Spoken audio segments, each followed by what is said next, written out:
पूज्यपाद श्री उड़िया बाबा जी महाराज, यदि तुम परमार्थ वस्तु को पाना चाहते हो तो जो महापुरुषों ने कहा है उसे सुनो। वाचो वेगम, मनसः क्रोध वेगम, हिंसा वेगो, मुदरोपस्थ वेगम, एतान वेगान सहते यस्तु विद्वान, निंदा चास्य हृदयम नोपहन्यात्। बाबा कह रहे हैं यदि प्रेम रस या तत्वबोध चाहते हो तो वाचो वेगम, वाणी के वेग को सहना सीखो, बोलना नहीं। बहुत संभालो अपनी ऊर्जा शक्ति को। ये उपासक इस विषय पर नहीं ध्यान दे पाते। जब देखो दो लोग खड़े बात कर रहे हैं, क्यों बात कर रहे हो? या तो भगवान की आज्ञा की बात करो। बोधयंता परस्परम कथयंति च माम नित्यम तुष्यंति च रमन्ति च। ये नवीन अवस्था में वेग बहुत जोर से आते हैं। वाणी का वेग, घंटों बेकार की बातें करते रहना। आज जो सत्संग प्रवचन हो रहा ना, मनोरंजन होता चला जा रहा है। शास्त्र के बिल्कुल हटकर, शास्त्र से बिल्कुल हटकर, साधना से बिल्कुल हटकर केवल मनोरंजन होता चला। ऐसा निकृष्ट वार्ता मंच पर बैठकर करना शास्त्र विरुद्ध, एकदम शास्त्र विरुद्ध, जैसे देखने को मिला, जैसे एकदम शास्त्र विरुद्ध। ऐसी शब्दों की नहीं। तस्मा शास्त्रम प्रमाणम थे कार्याकारो व्यवस्थित हो। ना संयम है वाणी में, ना संयम है इंद्रियों में, और ना संयम है बोलने में। जो मन आया सो बोलते चले जा रहे। अगर बोलने का अवसर मिला तो जो मन आया बोलते चल, नहीं। वाचो वेगम, वाणी के वेग को संभालते हुए शास्त्र सम्मत बोलने की बात। एक भी मन भंजन की वार्ता नहीं होती। इंद्रिय मन इनको केवल प्रफुल्लित कर दे, नाच गा के बजा के। आचार्यों की वाणी ऐसी नहीं रही, महापुरुषों का उपदेश ऐसा नहीं रहा। प्रार्थना मान लीजिए, ऐसी वाणी सुनिएगा मत, कान में अंगुली डालिए और चल दीजिए, नहीं तो भ्रम पैदा हो जाएगा। अगर शास्त्र सम्मत वार्ता नहीं है तो कोई भी बोल रहा हो हमें नहीं सुनना चाहिए। ये प्रवचन, ये सत्संग, ये श्रीमद् भागवत का साप्ताहिक अनुष्ठान, ये जगत मंगल के लिए है, ये मनोनिग्रह के लिए है, ये इंद्रिय निग्रह के लिए है। ये मन और इंद्रियों को प्रफुल्लित करके विषय रस में डुबोने के लिए नहीं है, भगवदानंद के लिए। ऐसे ऐसे वाक्य बोले जाते हैं कि अंदर से लगता क्या होगा आगे चल करके, ये और बड़े बड़े टाइटल शब्द आगे लगते हैं। अब ये बेचारे लोग न जो शास्त्र को जानते हैं, न सिद्धांत को जानते हैं, न साधना को जानते हैं, बस उनको भी लगा चलो 2 घंटे हंस खेल लिए। अरे ये जो मंच होता है, ये जो उपदेशक का पद होता है, ये जीवों के परम कल्याण के लिए होता है। वाचो वेगम, वाणी को थोड़ा शासन में रखिए, वाणी को शास्त्र सम्मत बोलिए। ये मनोरंजन का क्षेत्र नहीं होता सत्संग प्रवचन। इसमें जो सुन के जाए वो उदास हो जाए, हाय मेरा जीवन इतना व्यर्थ चला गया, मैं जान नहीं पाया मुझसे ये गलती हो गई, मेरे जीवन में ऐसा कैसे हो गया, ये चिंतन चलना चाहिए। वो सत्संग सुन के आ रहा है, वो सत में चिंतन में अपनी वृत्ति को लगाने की चेष्टा करने लगे। वाचो वेगम, बिल्कुल स्वयं में 5 मिनट बैठकर भगवदानंद की स्फूर्ति की लालसा नहीं। एकादश स्कंद श्रीमद् भागवत का आपको कहीं बड़ा दुर्लभ विषय हो रहा है। बस जिन बातों से कैसा दृश्य उपस्थित किया जाता है, सत्संग कर बिल्कुल एक तरह से रूप ही बिगाड़ता चला जा रहा है। जहां शरीर राग मिटाने की बात आती है, वहां शरीर श्रृंगार। जहां विषय राग मिटाने की बात आती है वहां विषय, जहां चित्त को प्रभु से जोड़ने की बात आती है वहां चित्त को विषय से जोड़ने की बात, धन से जोड़ने की बात, कैसे बात बनेगी? इस शास्त्र संसार के सत्यत्व का भ्रम मिटाने के लिए है, प्रभु में सत्यत्व बुद्धि दृढ़ करने के लिए है। आज का ये स्वरूप वाणी का ज्ञान नहीं है। जब तक आप त्रिकाल संध्या नहीं करते, जब तक आप गायत्री अनुष्ठान नहीं करते, जब तक आप मंत्रानुष्ठान नहीं करते, आप शास्त्रों की बातों को नहीं समझ सकते। यह ऐसा नहीं कि तुम पीएचडी करके और फिर गीता और भागवत और इन शास्त्रों पर नहीं, आचार्य परंपरा है, मंत्रानुष्ठान है, गुरु कृपा है, उनसे और नहीं तो बहकता चला जा रहा है। प्रसंग क्या है? बहकता चला जा रहा है। बहुत श्रवणेंद्री को संभाल करके सुनो, क्योंकि वाणी के वेग को संभाल पाना ये मंत्रवेत्ता की ही बात हो सकती है। याद आ रहा है महाभागवत पूज्य श्री रामचंद्र डोंगरे जी महाराज कन्नौज में गंगा किनारे भ्रमण कर रहे थे। उस समय क्या कथा का स्वरूप, जितने सब समाधिस्थ भाव में, सबके आंसू, और आपके सामने ठाकुर जी विराजमान, उन्हीं पे एक टक लगाए, आंसुओं की झड़ी चल रही। जो चढ़ा वह वहीं छोड़ दिया और चल दिया। ए परमहंस, अगर हमारे अंदर स्वयं भगवत अनुराग, भगवन नाम जप, मंत्रानुष्ठान नहीं, तो इन वाणियों को समझ पाने खेल नहीं। ये मनोरंजन नहीं, उपदेश। वाचो वेगम जो उपासना के सोपान पर चढ़ना चाहता सबसे पहला है कुत्सितवाद। हरिवंश महाप्रभु यहां वाचो वेगम, वाणी का वेग आता है बोलने का। उपासक को चाहिए मौन के द्वारा इसको संयम मिले, उचित शब्द। अगर कोई बात कर रहा है तो उचित है बोलना तो ठीक, नहीं तो मौन। अंदर से आ रहा मैं बोलूं, उठाओ मजीरा, शुरू करो कीर्तन। 1 घंटा 2 घंटा वाणी वेग समाप्त हो जाएगा। लेकिन विपरीत दिशा में बोलना, विपरीत दिशा में, व्यर्थ की बातें अगर करने का स्वभाव है तो उसे छोड़ दीजिए। यह आपके जीवन के लिए बहुत घातक है। अगर आप नाम जप करते हैं, मानो हृदय को आप धो रहे हैं। आप प्रपंच की वार्ता करते हैं तो मानो हृदय को गंदा कर रहे हैं। कितना कठिन है नाम जप करना। आप 11 माला 21 माला या आप निरंतर अभ्यास कर रहे हैं, थोड़ी देर आप गंदी बातें कर लिए, निंदा स्तुति की, प्रपंच की, नाना प्रकार की रजोगुण बढ़ाने वाली वार्ता, वो आपके हृदय को गंदा कर दिया। कुत्सितवाद, वाचो वेगम, वाणी के वेग को शासन में लीजिए। और मनशाह, मनोवेगम, मन का वेग आता है।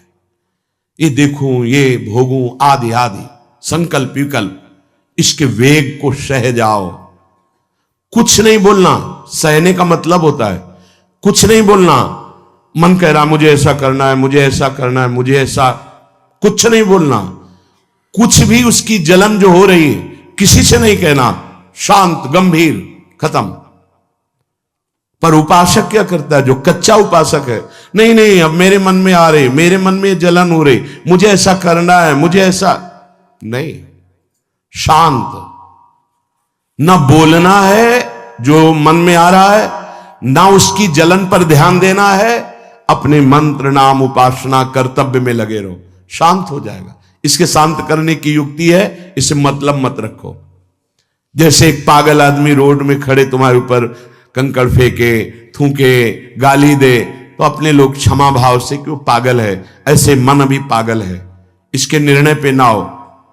ये क्षण क्षण में बदल, इसको भजन से मतलब नहीं है, इसको क्षण क्षण में नवीन नवीन प्रपंच चाहिए।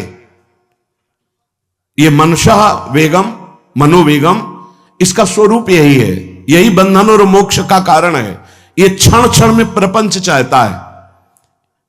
5 ज्ञानेंद्रियों के द्वारा ये जाल रचा करता है जीव को फंसाने का। जहां हो, जैसी परिस्थिति में हो, बहुत अच्छी परिस्थिति भगवान ने दी, उसी परिस्थिति में भजन कर ले जाओ। परिस्थिति बदलने की जरूरत नहीं है, भजन करने की जरूरत है। भजन कर ले गए तो स्थिति बदल जाएगी, परिस्थिति नहीं। परिस्थितियां कहीं भी अनुकूल नहीं होती, स्थिति अनुकूल बनाई जाती। भजन के द्वारा स्थिति। जीवन में कभी कोई परिस्थिति ही ऐसी नहीं रही जिसमें भजन किया जा सके। जीवन में पूरे, अगर पूरे जीवन के तारतम्य को देखते हैं तो एक कष्ट की वेदी पर स्वाहा ही स्वाहा होता रहा है। जीवन की आहुति केवल कष्ट पर, और आज भी कष्ट ही कष्ट। फिर आप सोचोगे सुख किसे कहते हैं? ऐसे कांटों वाले पेड़ पर ऐसा सुगंधित फूल खिलता है कि जिससे परमात्मा मुग्ध हो जाता है। जीवात्मा नहीं, परमात्मा मुग्ध हो जाता है। वो ये मार्ग है। उस सुमन को लेकर वो अपने श्रृंगार में लगा लेते हैं। सुमन, सुंदर मन, ये कांटों पे खिलता है। जैसे गुलाब का फूल कांटों पे नहीं खिलता, हां ये कांटे हैं। हर द्वंद की पीड़ा को सहता हुआ जब उपासक आगे बढ़ता है तब सुमन खिलता है। उस सुमन को प्रियाजू अपने केश पास पे धारण करती है। उस सुमन को प्रियाजू अपने कर कमल में लेती है। अगर आप सहना नहीं सीखे, मांगे बनी रही हृदय की, ऐसा हो तो भजन हो सकता है, ऐसा हो तो भजन, लिख लो आप। मन बहुत चंचल है, इसको हर समय नवम नवम नवम, जहां जैसी परिस्थिति उसी में भजन करके निकल चलो। गृहस्थ में हो, विरक्त में हो, गांव में हो, शहर में हो, जहां जैसी परिस्थिति, परिस्थिति बदलने की कोशिश मत करो, स्थिति बदलने की कोशिश करो। जिनको लगता है परिस्थिति बदल जाएगी तो भजन होने लगेगा, नहीं। भजन होने लगेगा तो किसी भी परिस्थिति में भजन होने लगेगा। भजन नहीं तो किसी भी परिस्थिति में नहीं होगा, पक्का समझ लीजिए। इसलिए मनोवेगम, ये जो मन का वेग आ रहा है, इसको आप सहना सीखो और प्रियाजू पर भरोसा रखो। उनको जैसी परिस्थिति देनी होगी दे देंगी ना, भरोसा रखो। अगर मांग मुख से निकाल दी तो अधूरापन साबित हो जाएगा कि हमको ये खाना पीना, ये हमको पहनना, ये ऐसी परिस्थिति, ये ऐसी छोड़ दो। जोई जोई प्यारो करे सोई मोहि भावे। शांत हो जाओ, मन के वेग को सह जाओ। क्रोध वेगम, महाप्रभु कह रहे कुत्सितवाद विकार है। समस्त विकारों में प्रधान विकार होता है काम। काम से ही क्रोध का प्रादुर्भाव होता है। क्रोध एक वृत्ति है जो आने जाने वाली, स्थायी कोई नहीं है। जिस समय आपके अंदर क्रोध आए, इस समय मौन होकर हट जाइए वहां से। तुरंत जाकर थोड़ा ठंडा पानी पिए। प्रभु के चरणारविंद की तरफ अपनी वृत्ति को ले जाने की कोशिश कीजिए। उस व्यक्ति से चिंतन हटाइए जिससे क्रोध आ रहा है। उस व्यक्ति की उस क्रिया से चिंतन हटाइए जिससे क्रोध आ रहा है। हट जाइए। ये क्रोध का वेग अगर आता रहा तो भजन करने पर भी अनुभव नहीं हो पाएगा।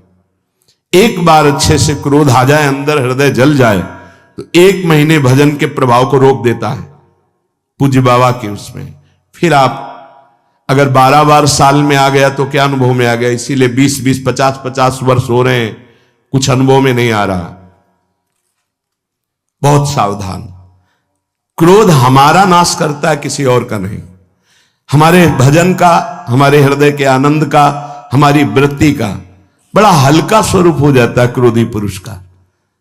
इसलिए क्रोध को सहना है, उसके वेग को सहना है। वाणी के वेग, मन के वेग और क्रोध के।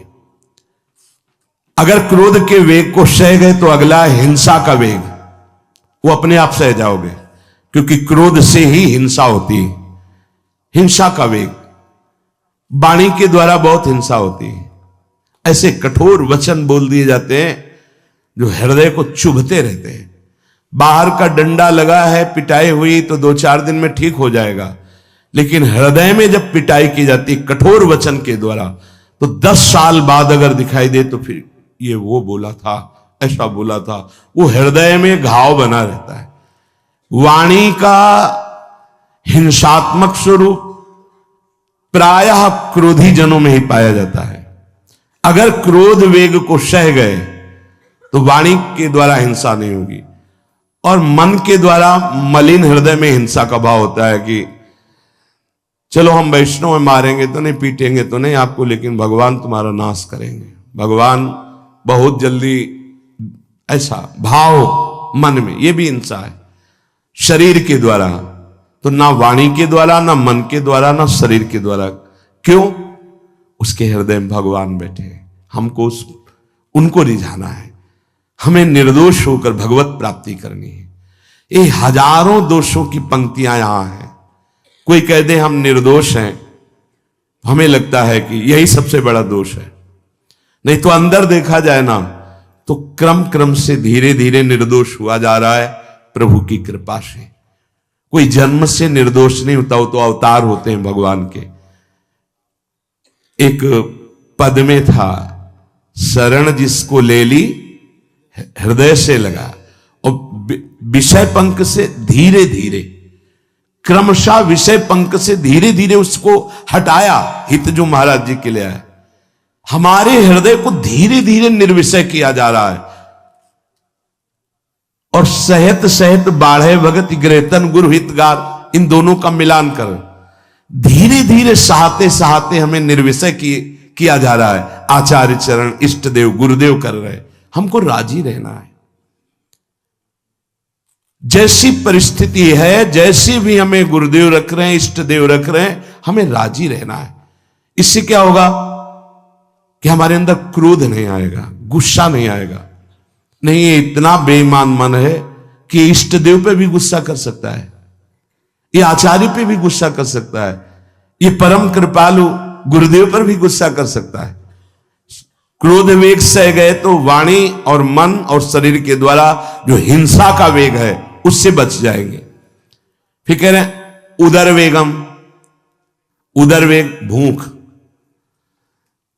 आप लोगों को तो हमें लगता है कि इस वेग को सहना ही नहीं पड़ता।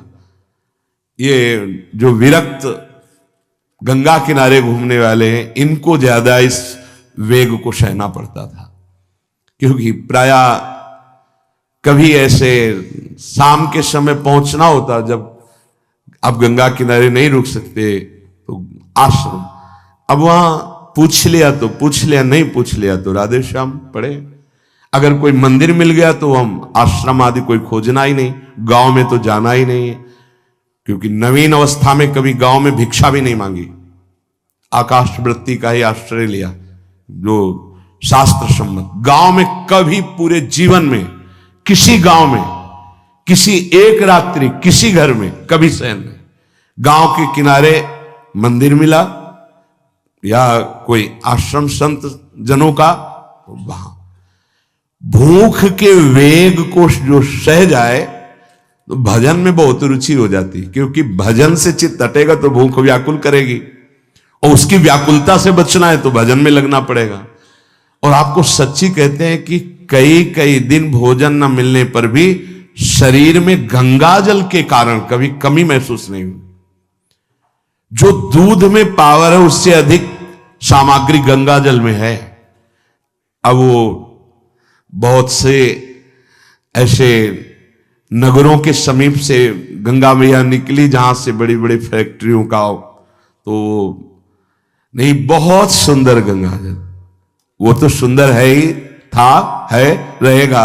अपने लोग बड़े बड़े ऐसे नाले ऐसे, जिससे वो भाव तो है पर वस्तु तत्व है, पर जो दृश्य है वो अब गड़बड़ हो रहा है।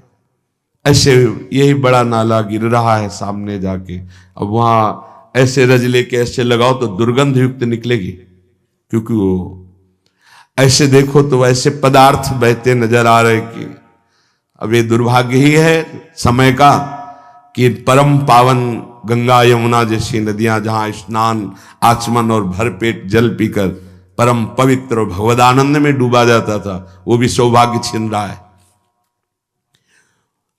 तो अगर सब सुविधा है तो भी हफ्ते 10 दिन में एक बार इस वेग को सहना तो सीखे। कस के भूख लगे और आज नहीं पाएंगे। एक दिन किसी व्रत का अनुष्ठान करने के लिए हम नहीं कह रहे, लेकिन इस वेग का आनंद तो लीजिए ना कभी।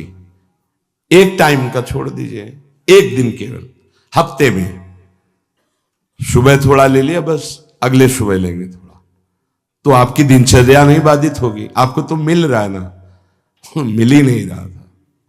जो उदर वेग है, भूख में भजन का एक तार जुड़ता है, ये देखा है। क्योंकि ना तो नींद आएगी और ना कहीं और कोई प्रपंच की गुंजाइश है। क्योंकि उदर वेग जब भूख से व्याकुल जी होता है तो बचने के लिए एक ही उपाय है, केवल भगवत चिंतन। हटो उसके चिंतन से। ये पूर्व के संतों ने बहुत कष्ट पूर्वक भजन करके जो लाभ प्राप्त किया है वो आप लोगों को सहज में मिल। कभी कभी अपने को इससे परिपक्व करना चाहिए।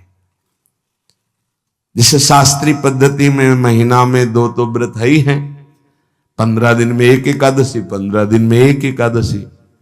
वो इसीलिए रखा गया है सार्वजनिक रूप से कि वो संयम को ना कर पाए तो 15 दिन में एक दिन संयम पूर्वक पवित्र भजन। अपने लोग जानबूझकर हफ्ते में एक टाइम छोड़ दें या एक दिन कभी ऐसे, तो उदर वेग को सहते हुए भजन। उदर वेग देख लो, उदर वेग को सहने के लिए तो अगला जो बात कह रहे हैं वो अपने आप सह जाओगे। जैसे क्रोध वेग को सह गए तो हिंसा वेग पर आप शासन कर लेंगे, ऐसे उदर वेग को सह गए तो उपस्थ वेग को सह जाएंगे। उपस्थ वेग कहते हैं जनेन्द्री के कामोपभोग को। जब पेट में भरपेट भोजन ही नहीं है ना तो और कुछ चिंतन ही नहीं रहा। यौवन अवस्था, जवानी ऐसे भगवान ने काटी है कि याद ही नहीं रहा कि संसार का कोई सुख होता है। भाई एक लक्ष्य ब्रह्माकार वृत्ति कैसे कैसे तत्वबोध हो, बस कठिन से कठिन जहां वैराग्य की भूमिका वहां कूद जाना, उसी में स्थिति में आने की कोशिश करना, देह राग का त्याग करना, ये युद्ध चल रहा था। बड़ी कृपा है। उपस्थ वेग, इसका जनेन्द्री का वेग आता है। जो स्कूल में आदतें जिनकी गंदी हो गई बच्चों की, फिर आगे वो संयम में, उनको बहुत बाधा है। कई ऐसी क्रियाओं से वो जानकारियां रख लेते हैं कि जो अपना सर्वनाश करने के लिए पर्याप्त है। उपस्थ का जब वेग आए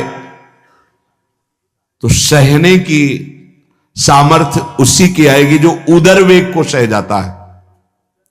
पक्का। किसी उपासक को देखा बहुत शरीर कृश हो रहा है तो पूछा क्यों, भोजन क्यों नहीं करते, आप ऐसे कैसे हो रहे हैं? पहले तो आप ऐसे नहीं थे, आप तो पहले बहुत स्वस्थ थे, फिर क्यों? कहा ऐसे नहीं, बताइए क्या है? ज्यादा आवश्यकता नहीं है, जीने के लिए बस प्राण पोषण के लिए डाल लेते हैं, क्योंकि जो शांति चाहिए वो तो इतने से ही मिलेगी ना। बहुत सुंदर, बहुत प्रसन्नता है। ठीक है, ठीक चल रहे हो आप, पर इतना पाते रहो कि सीढ़ियां चढ़ उतर ले, इतना पाते रहो कि आपका शरीर काम करे। वो कहा हृदय में बहुत प्रसन्नता है, बहुत सुंदर। संयम में अपने आप को ले आना ये महात्मा का लक्षण होता है, चाहे स्त्री शरीर हो चाहे पुरुष शरीर हो। धन्याति धन्य। आप अपने आप को कस दीजिए, यही तो राग त्यागना ही। जो जवानी में अपने आप को जला दिया वो बुढ़ापे में चमकता है, ध्यान रखना। जो जवानी में उद्दंडता में समय व्यतीत किया वो बुढ़ापे में गंधाता है, ये भी ध्यान रखना। गंधाता वो अंदर जो दुर्गंध के पौधे थे ना, वो सब दुर्गंध फैलाते हैं।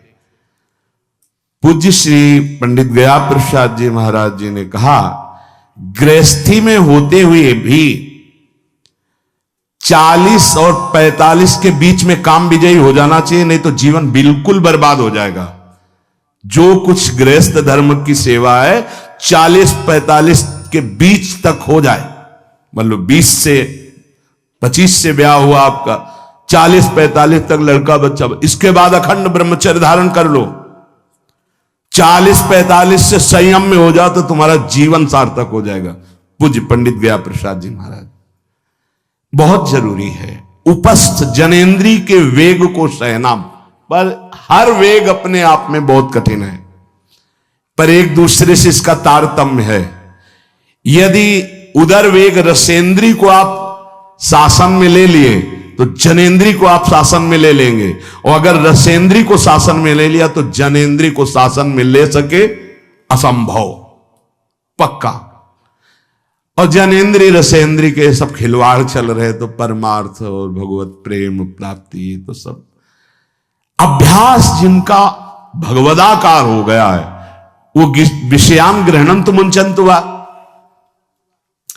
जब इंद्रियों पर शासन बाबा ने अपने किया तो 24 घंटे में एक कवल पाते थे। एक कवल, आश्चर्य होता है। ऐसे सामने दाल रोटी सान ली गई और एक कवल जितना बाबा सिद्धासन पद्मासन का से। और जब भगवदानंद ब्रह्मानंद में 70 घरों में एक दिन में भिक्षा में जाते थे, एक दिन भिक्षा। अब वहां गए तो एक कवल तो पाया ना, तो 70 कवल हो गए। विषयान ग्रहणंत मुंचंत हुआ, कोई फर्क नहीं पड़ा। पर हम क्या होता है कि स्थिति होती नहीं तो सिद्धों की नकल करने लगते नहीं। पहले हम साधक हैं, पहले हमारी इन वेगों पर विजय प्राप्त करने की वृत्ति आनी चाहिए।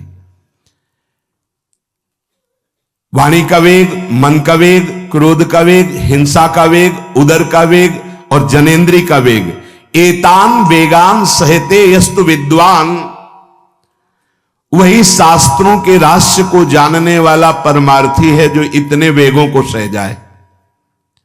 निंदा चास्य हृदयम नोपहन्यात, इसके बाद जब उसकी निंदा हो तो उस पर कोई फर्क नहीं पड़ना चाहिए। इसके बाद जो इन सब वेगों को सह गया है, अब उसकी निंदा हो रही, कोई निंदा कर रहा है तो उसको आनंद पूर्वक सह जाए। ऐसा क्यों कहा? इसके बाद अगर दोष है, निंदा हो रही, तब तो संभालना ही, ये गलती हो गई आपसे। जब आप दोष रहित है फिर निंदा हो रही तो आनंद पूर्वक आपको उसका विरोध नहीं करना, सहना है। क्योंकि ये सहना बिल्कुल भगवत साक्षात्कार के नजदीक ले जाएगा। देखो, अपमान, निंदा, तिरस्कार, असलियत में हम कैसे साधक हैं इन्हीं के द्वारा परिचय होता है। पूज्य स्वामी श्री अनंग बोधाश्रम स्वामी जी महाराज बड़े महापुरुष थे, जिनको स्वयं करपात्री जी महाराज मूर्तिमान ब्रह्म कह के साष्टांग दंडवत करते, दिगंबर रहते थे, नंग धड़ंग, केवल गंगा के ही तट पे। वो महीने 2 महीने में और कहीं नहीं जाते थे। एक बड़े वकील साहब थे, वो भिक्षुकों को रोटी दाल ऐसे रोज बंटवाते थे, उनकी पंक्ति में लगने जाते थे। महीने 2 महीने में एक बार पंक्ति में लगते थे जाके, नंग धड़ंग, अवधूत वेश, जटाएं, और जरूर ऐसी चेष्टा करते थे जिससे उनको धक्का मुक्की लगा दी जाए। तो एक दिन गए, लाइन में खड़े हुए, फिर 2 लोगों को क्रॉस करके आगे लाइन में, फिर आगे लाइन, तो जो नौकर डंडा लिए खड़े थे उन्होंने कहा तुम्हें बार बार मना किया, 1-2 डंडे लगे, फिर आगे जाके खड़े हुए, तो धक्का मारा, पीछे किया। और ऐसा ये महीने 2 महीने में वहां सहने जाते थे। अचानक उस दिन वकील निकले, उन्होंने देखा, अरे स्वामी अनंग बोधास, पता है तुम्हें कौन? साष्टांग दंड। उस दिन से जाना बंद कर दिया। फिर एक दिन गए थे प्रभुदत्त ब्रह्मचारी जी के यहां, कहां असनी है और कहां जोशी, गंगा किनारे पूरी रात चल करके पहुंचे। 2 बजे आवाज लगाई, ब्रह्मचारी, स्वामी जी उतरे नीचे, साष्टांग दंड, बैठे। उनका स्वामी जी 2 बजे रात, बोले हाँ ऐसे मन आया, आगे कुछ खाओगे पियाओगे? स्वामी जी, और वो भी परमहंस ब्रह्मचारी जी, बहुत संयमी महापुरुष, प्रभुदत्त ब्रह्मचारी। टीन में कुछ आटा रखा तो बोले स्वामी जी कहो तो रोटी बना दे। बोले हाँ बनाओ। रोटी और नमक ऐसे पाए, जितना टीन में आटा था सब पागल, जो 2-4 किलो जो भी। तो बोले स्वामी जी आटा तो खत्म हो गया। बोले हाँ, भोजन का स्वाद तो साधु ही जानता है। फिर उठे, झूसी से असनी फिर पैदा। हे संतों की मौत, अपमान, तिरस्कार, क्षुधा, हर वेग, ये हमारी कसौटी है। परमार्थ का पथिक चाहे जिस मार्ग का हो। देखो सुदामा जी गृहस्थ मार्ग के कितने उच्च कोटि के, नरसिंह मेहता गृहस्थ मार्ग में कितने उच्च कोटि के। एक कभी तो सौभाग्य ऐसा प्रभु देते जब कोई हमारी निंदा करता है, ये सौभाग्य है, हमें सहने का सौभाग्य मिलता है। कभी तो कोई अपमान करता है जब, तो भगवान से प्रेरित होकर वो सौभाग्य मिलता है। ये साधक को उस समय चिड़चिड़ा नहीं होना चाहिए, उस समय मुस्कुराना चाहिए कि आज मेरी स्थिति का थर्मामीटर डाला जा रहा है, कैसे हो, नहीं आनंदित है। पर देख लो, प्रशंसा होगी तो चेहरा खिला हुआ गुलाब के फूल की तरह मिलेगा, और निंदा होगी तो ऐसे होगा। ऐसा नहीं होना चाहिए। नहीं करत जे अनसहन निंदक, तीनों पे अनुग्रह कियो। इसीलिए पूज्य बाबा कह रहे कि इसके बावजूद, अर्थात समस्त वेगों को सहन करने के बावजूद तुम्हारी जब निंदा हो और उसको सह जाओ, तब तुम परमार्थ के शूरवीर योद्धा कहे जाओगे।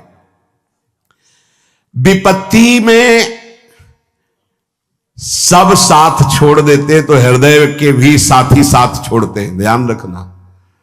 जब विपत्ति आती है तो मन भी साथ देना बंद करने लगता है, विपरीत जाने लगता है, बुद्धि भी विपरीत जाने लगती है। इसलिए जो विपत्ति में अपने धैर्य और साहस को ना खोकर अपने सिद्धांत से चलता है उसे महात्मा कहते, चाहे वो गृहस्थ हो चाहे विरक्त हो। ध्यान दीजिए, संपत्ति में, अनुकूलता में तो सब सावधान होने की कोशिश करेंगे, बड़ी कृपा है भगवान की।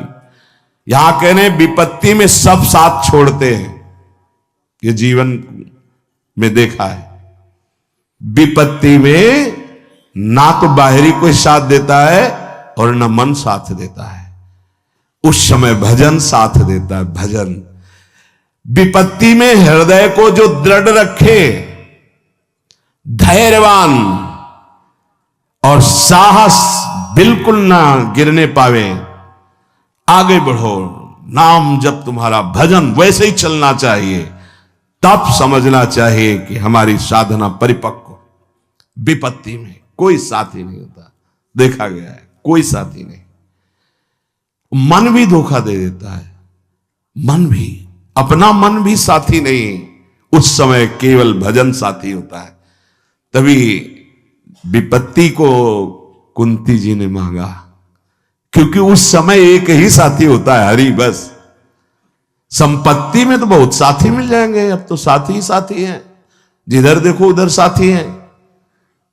और उस समय तो जिधर देखो उधर केवल हरि है, दूसरा कोई है नहीं। ये बड़ा सुख मिलता है जब तिरस्कार और विपत्ति एक साथ होती है, तो सीधे प्रभु से फोन में बात होती, सीधे प्रभु होते हैं कि आपके सिवा को। इसीलिए बहुत प्रवीण है कुंती माता, इसीलिए कहा कि मुझे विपत्ति दीजिए जो हर कदम में आपका स्मरण कराती है। अच्छा, प्रभु जब कृपा करते हैं तो ऐसी विपत्ति देते हैं कि अंतिम श्वास तक वो बनी ही रहती है, अंतिम श्वास तक बनी रहती है।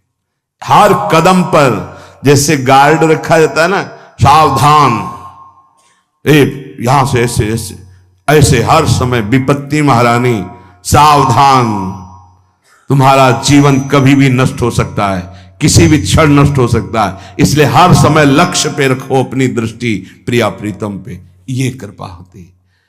तो उपासक को जब विपत्ति मिले, सब साथ छोड़ दें, मन भी ना लगे, तब धैर्य और साहस दोनों को सुरक्षित रखते हुए साधना में समय आया है, परीक्षा आई है, फेल मत हो, धैर्य पूर्वक डटे रहो, निकल जाएगा। ये तूफान है, मन का तूफान है, माया का तूफान, निकल जाएगा, आगे बढ़ो। अगर भूल गए तो इससे बड़ी कोई हानि नहीं होगी, ध्यान देना। साहानिस्तन महच्छिद्रम सा चांद्र जड़ मूढ़ता यन्मुहूर्तम क्षणार्धम वा वासुदेवम न चिंतयेत। अय उपासक, वो मुहूर्त, वो आधा क्षण जिसमें आप अपने प्रभु को भूल गए, किसी भी प्रकार से अपमान को देखकर, निंदा को सुनकर, विपत्ति के चक सबसे बड़ी हानि हो जाएगी। आधे क्षण के लिए भी प्रभु को नहीं भूलना सबसे बड़ी त्रुटि, अंधापन, जड़ता, मूर्खता होगी कि उपासक निंदा सुनकर अपमान की परिस्थिति में या विपत्ति में अपने प्रभु को भूल जाए। नहीं, एक क्षण के लिए भी नहीं, ना संपत्ति में भूलेंगे और ना विपत्ति में भूलेंगे। जो उपासक है वो ममता शून्य होता है, इसलिए उसका भजन नहीं रुक सकता। न शरीर पे ममता है, न किसी संबंधी पे ममता है, तो विपत्ति किस पे आएगी? इन शरीरों पर ही तो आती है। विपत्ति किस पे आएगी? संबंधों पर ही तो आएगी। तो उसका भजन क्यों नहीं रुकता? क्योंकि ममता शून्य है। इसीलिए इस ममता पर प्रहार गुरुदेव करते हैं, आचार्य शास्त्र करते हैं। ममता शून्य बनो, अपनी ममता केवल प्रियालाल से, तो भारी विपत्ति में भी हमारी ममता सुरक्षित श्यामा श्याम से, उनका चिंतन चलता है। एक एक कदम पर वो मुस्कुराते नजर आते हैं जब किसी का सहारा नहीं होता, किसी का भरोसा नहीं होता, कोई अपना नहीं होता है। ये जानबूझ करके किया जाता है, नहीं तो संसार में सबके कुछ न कुछ अपने होते हैं। संसार में कुछ न कुछ सपने होते हैं और कुछ अपने होते हैं। जानबूझकर सब सपने मिटाए जाते हैं और सब अपनेपन मिटाए जाते हैं। हमारा स्वप्न भी प्रभु होते, कल्पना, भावना, चाहत, गति जो हमारे प्रभु होते हैं, हमारा अपनापन भी प्रभु से होता है। अब व्यवहार में सब अपने हैं। अब देख लो, पहले एक बार अपनापन हटाया, ममता हटाई, प्रभु के चरणों में रखी, इसके बाद अब सबसे प्रभु भाव से नाते नेह राम के मने, अब कोई फर्क नहीं। पर अभी ममता से समता में नहीं पहुंचे, इसलिए ममता हटानी है। एक बार हटाओ, अपने शरीर से, अपने संबंध से, अपने इंद्रियों के भोगों से ममता हटाकर श्री जी के चरणों में। एक अहमता ममता ये जग में है दुखदाई, ये जब श्री जी की ओर लगे तो होत परम सुखदाई। उपासक को क्यों विघ्न नहीं पड़ता भजन में? क्योंकि उसकी कहीं ममता ही नहीं होती। अब वो पधार गए, आओ तो मृत्यु लोक है, जाना ही है, राधा राधा राधा। बलराम ब्रजवासी बताते हैं कि उनके बगल में एक गृहस्थ भक्त थे, तो उनका पुत्र मथुरा गया तो एक्सीडेंट से पधार गया, और उनके 4 घंटे जप का नियम था, तो 2 घंटे हुए थे, वो जप रहे थे। सूचना ही कि आपके पुत्र का एक्सीडेंट हो गया और ऐसा ऐसा, तो उनका है या पधार गया? बोले पधार गया। बोले जब पधार ही गया तो आगे का कार्य आप लोग देखो, 2 घंटा रह गया, पूरा जप हो जाने पर ही हम उठेंगे। पूज्य श्री मुखिया जी महाराज जो इस समय गाते हैं, राधा वल्लभ जी इनके पिताजी, बड़े मुखिया जी कहे, जहां राधा वल्लभ जी के सामने हारमोनियम में ऐसे हाथ रखा और एक बार राधा वल्लभ जी को देखा, आंख बंद की, तो समाज पूरी होने के बाद ही आंख खुलेगी। इतने में सूचना है कि आपके बड़े पुत्र को अग्नि के द्वारा ऐसा, तो शरीर पूरा हो गया। तो बस राधा वल्लभ जी की तरफ देखा, आंख मूंद ली, पूरी समाज करने के बाद ही उठे। क्यों? क्योंकि ममता शून्य है। ममता युगल चरणारविंद में राधा वल्लभ लाल जी के जाने का समय निश्चित है, चला गया। अब हम श्री जी की सेवा में उसका मंगल ही होगा, ये आना बड़ा कठिन है। ममता का त्याग होना बड़ा कठिन है। परिवार के जन यही कहते हैं कि देखो हमारी आंखों के सामने तुम बने रहो, भजन कर लो, दूर मुझे बर्दाश्त नहीं होता है। यही ममता चुरानी है, यही चुरा के प्रभु के चरणों में देनी है, और उनसे यही मिलेगा आपको। क्या वो कहेंगे कि अब तुमसे दूर रहना मुझे बर्दाश्त नहीं होता। तभी छिन छिन बिहरत संग, छिन छिन निरखत प्रेम भरी, छिन जस कहा तभंग। ये जो कृपा हरि बहुत घाटा सौदा होगा यदि ममता इधर बनी रही। इसको चुरा लो और श्री जी के चरणों में दे। एक अहंता ममता ये जग में दुखदाई, ये जब श्री जी की ओर लगे तो हो। इसका प्रभाव है ममता का। जिससे ममता होती है वो ये कहता है कि मैं आपके बिना रह नहीं सकता, हमें आपकी दूरी बर्दाश्त नहीं। यही ममता मुझे श्री जी में समर्पित करनी, तो श्री जी यही बोलेंगी। ध्यान रखना, आपको सच्ची बताएं, उपासक का मन ही श्री जी के मन को या श्री जी का मन बन जाता है। उपासक का मन, आपकी ममता जब श्री जी में जाएगी तो श्री जी भी यही कहेंगे। कहां है भगवत रसिक? भगवत रसिक जी भगवत भगवत चिल्ला उठते हैं, कहां है कहां है? मैं एक क्षण के लिए सेवा में जाती हूं तो मेरी स्वामिनी चिल्ला उठती, कहां है भगवत रसिक? ये जैसे पारिवारिक जनों की मोह ममता में जब बंधे होते तो बर्दाश्त नहीं करती ममता, दूरी बर्दाश्त नहीं करती। बस तुम बने रहो आंखों के सामने, थोड़ा भी आंखों की ओट होना बर्दाश्त नहीं। यही चुराना है हमको जगत से। खास बात समझ रहे, इसी ममता को चुरा के स्वामिनी जी के चरणों, तो ये कमाल कर देगी ममता। जो ममता मां के हृदय में विवश कर रही है, परिवार के हृदय में विवश कर रही, वही जब हम स्वामिनी जी के चरणों में रख देंगे तो उनको विवश कर देगी। तभी छिन छिन बिहरत संग। बात को समझ लीजिए, आपको स्वामिनी जी को हर समय देखना है, उनके संग रहना है या जगत के संग? जगत टिकाऊ है नहीं, आज नहीं तो कल छूटेगा।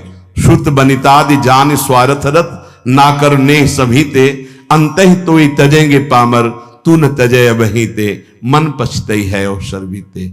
तो उपासक को तभी कोई परास्त नहीं कर पाता जब उसकी ममता श्री जी के चरणों में समर्पित हो जाती है। नाता एक राम जी से दूजा नाता तोड़ दे, आशा एक राम जी से दूजी आशा छोड़ दे। संतों ने बड़ा अनुभव करके कहा है, अगर हमारा एक संबंध केवल प्यारी जी के चरणों में पहुंच जाए ममता का, तो कमाल कर देगी ममता। प्रिया प्रीतम रह नहीं पाएंगे हमारे बिना। खास बात आपको अंदर की बता रहा हूं, ये ममता इतनी पावरफुल है, जहां जाती है वो यही शब्द बोल पाता, मैं आपके बिना रह नहीं सकता। विवश कर देती, तो प्रभु को विवश कर देती है। भक्तन पाछे यूं फिरे जो बछड़ा संग गाय। क्यों?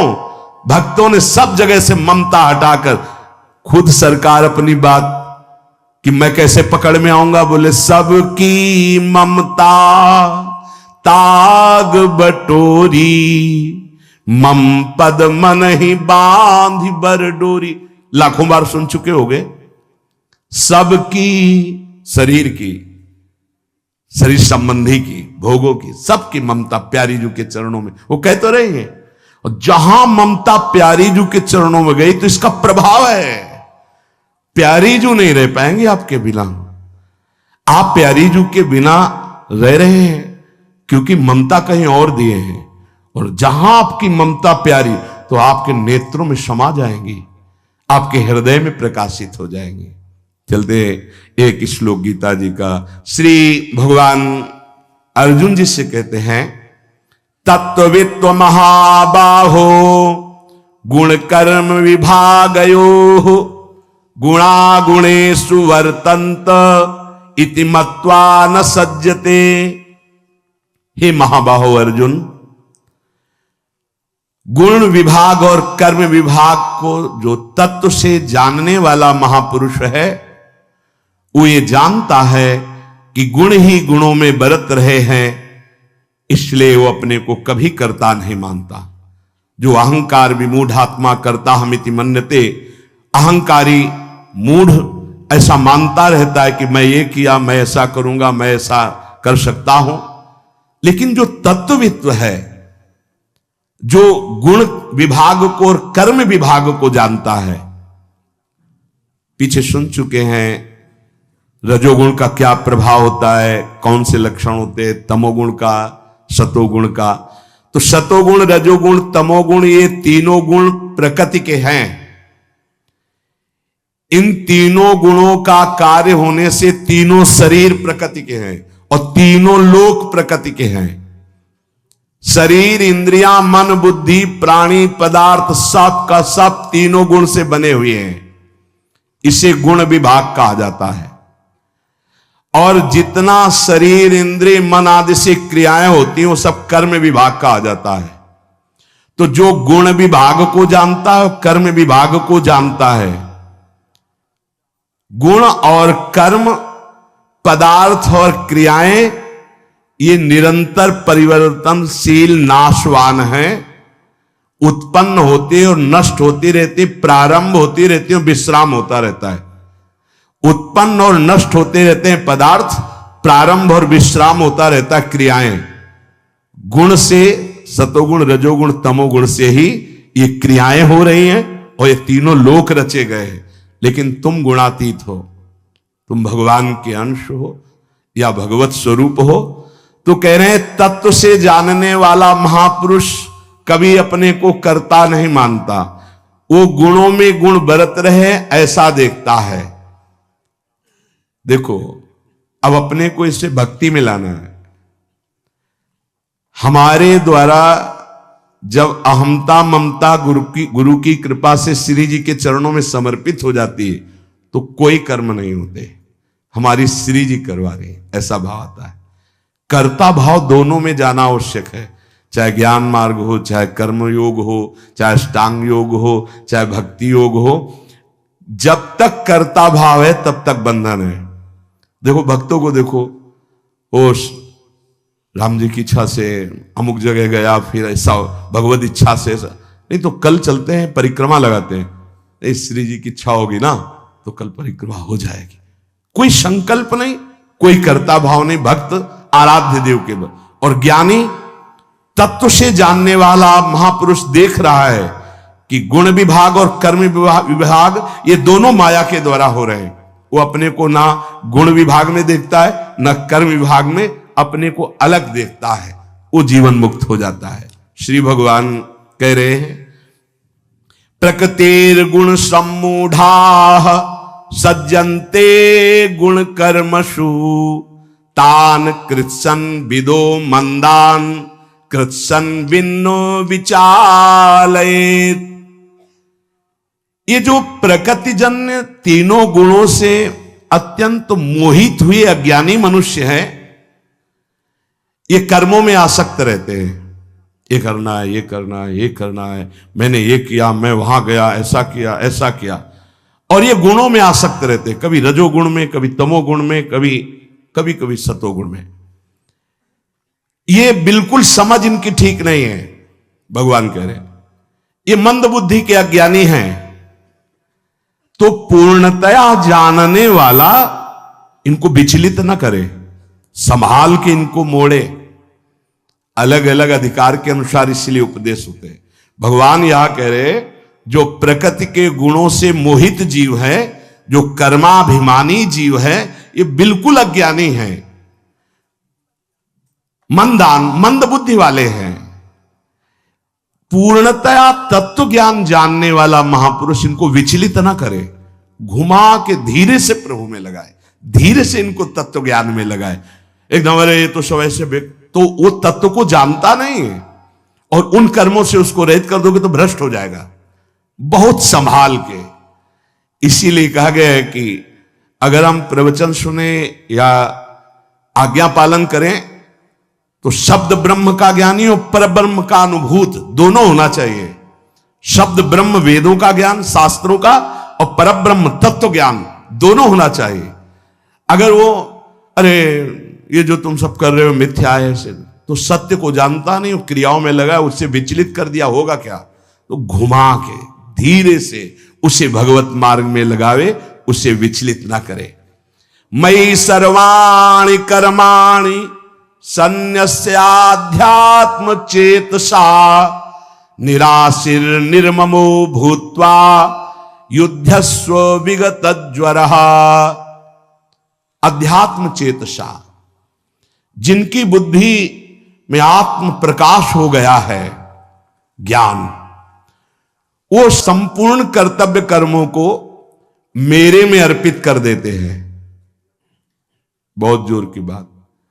जिनकी बुद्धि में अध्यात्म चेतसा, अध्यात्म ज्ञान प्रकाशित हो जाता है, वो संपूर्ण कर्मों को मेरे में अर्पित कर देते हैं। मयि सर्वाणि कर्माणि सन्न्यस्य अध्यात्म चेतसा, जिनकी बुद्धि पवित्र हो गई है, वो अपना हर कर्म भगवान को समर्पित करते हैं। और भगवान को समर्पित किया हुआ कर्म अनंत गुना फल देने वाला होता है। तो अगर पाप समर्पित किए तो अनंत गुना दंड मिलेगा, इसीलिए पाप कर्म नहीं। भक्त के द्वारा समर्पण कर्म जिसके होते हैं, पाप कर्म नहीं। पाप कर्म ना तो करना चाहिए, भूल से हो जाए तो उसका प्रायश्चित कर लेना चाहिए। ये दो कभी बकाया नहीं रखने चाहिए, एक तो ऋण किसी का और दूसरा पाप। इनको तत्काल हटाना चाहिए, तत्काल। जैसे आपने किसी के पैसे ले लिया या किसी का कुछ ले लिया और आपने वापस नहीं किया, तो मात्र उसके लिए आपको जन्म लेना पड़ेगा, ध्यान रखना। यहां से किसी का कर्जा लेके मत मरना। यह मत सोचना कि अब हम उसको खा पी लिए, खत्म कर दिए, अब क्या देना, मांग मांग के वो भी थक गया। नहीं नहीं, आना पड़ेगा आपको देने। दो चीजें बहुत सावधानी से, ना तो पाप रहने पावे ना कर्जा रहने पावे। ऋण, ऋण और पाप ये बढ़ते रहते हैं। जैसे यहां ब्याज बढ़ता है ना, ऐसे ही तुम्हारा ऋण ब्याज सहित तुम्हें उसको देना पड़ेगा, आके देना पड़ेगा। ऐसी योनियों में जन्म होकर के तुम्हें वहां जाना पड़ेगा कि उसको उतना लाभ देना पड़ेगा। और पाप वो बढ़ता चला जाएगा यदि प्रायश्चित नहीं करोगे। आपको पता चला मेरे से पाप हो गया, गुरुजनों से, संत जनों के द्वारा उसको सामने रखो, मेरे से पाप हो गया, इसका प्रायश्चित। और नहीं, जो भक्त जन है उनका प्रायश्चित तो तुरंत हो जाता है। हृदय इतना जलता है कि मेरे से गलती हो गई, और नाम जब तो प्रायश्चित। ना पाप और ना ऋण, ये दो नहीं रखना चाहिए। अगर पाप कर्म करेंगे तो भगवत समर्पित कर्म कैसे करेंगे? मयि सर्वाणि कर्माणि, जो विवेकवती बुद्धि है, जो अध्यात्मवती बुद्धि है, वो सारे कर्म भागवतिक शास्त्र प्रमाणित करेगी और भगवत अर्पित कर्म होंगे। जब मेरे अर्पित कर्म होने लगते हैं तो उनकी कामना का नाश हो जाता है, और जब उनकी कामनाओं का नाश होता है तो ममता मेरे में आ जाती है। निराशीर निर्ममो भूत्वा, कहीं ममता नहीं रह जाती, कहीं कोई आशा नहीं रह जाती। तो भगवान कह रहे कि वो संताप रहित हो जाते हैं, कोई भी दुख उनके हृदय को नहीं छूता, और वो अपने परम कर्तव्य में स्थित होकर मेरे को प्राप्त होते हैं। शेष चर्चा आगे। श्री राधा वल्लभ लाल की।